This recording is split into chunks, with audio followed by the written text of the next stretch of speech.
кант кызылчасы түшүмдүү болду. Баарын сатып алабыз деп убада берген Кайыңды кант заводу кабыл алуу пункттары күнү түнү иштеп жатат.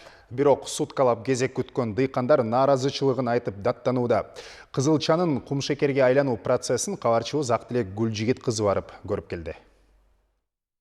Быйыл Талас жана Чүй облустарында 11 000 гектардан көп аянтка кант кызылчасы айдалган. Түшүм да мол болду. Заводдун кабыл алуу пункттары күнү түнү иштегенине карабай, тонналап кызылча жүктөгөн автоунаалар заводдун кире беришинде суткалап кезек күтүүдө.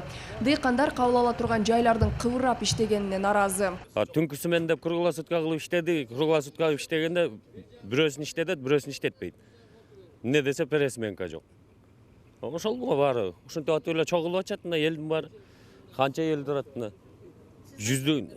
Мен мына кечинде келгем, азыр буйрса 3-4-дөн кийин келем. Очередьте суткалап турабыз бу жерде. Мисалы мен өзүм кече күнү 4-тө келгем. Мына буйрса мына азыр 2-3 заходтон кийин кирип калам деген ойдомун да. Буйрса. А бу жерде очередь деген страшный. Кант кызылчасынын көптүгүнө карабай, Кайыңды кант заводу баарын сатып алат. Бир күндө 4000 тоннага чейинки кызылча кабыл алынууда. Буга чейин мындай өлчөмдө кабыл алуу болгон эмес. Кант кызылчасы көп болгондуктан кезек күтүү табигый көрүнүш дейт кабыл алуучулар. Наплыв машин слишком большой. Кызылча абдан көп. Кабыл алуу пункттары тынбай иштеп жатат. Элдерде кызылчаны бир убакта казып алып келишти. Ошондуктан кезек күтүүлөр болуп жатат. Кайыңды кант заводу Кыргызстанды кум шекер менен 25%га камсыздайт. Быйыл болсо 55%га камсыз кылууну көздөөдө. Аталган завод бир суткада 3000 тоннадай кант кызылчасын иштеп чыгарат. Кум шекер биз экспорттолбойт, биз көбүнчө импорттоп келип атканбыз.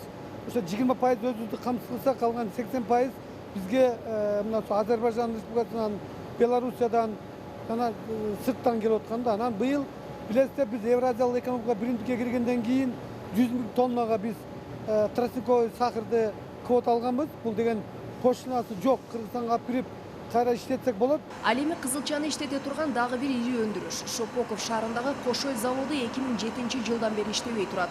Заводдун кийинки жылы ишке берилүүсү күтүлүүдө. Эгер ал модернизацияланып ишке кирсе, Кыргызстан ата мекенди кум шекер менен 100%га камсыз болмок дешет адистер.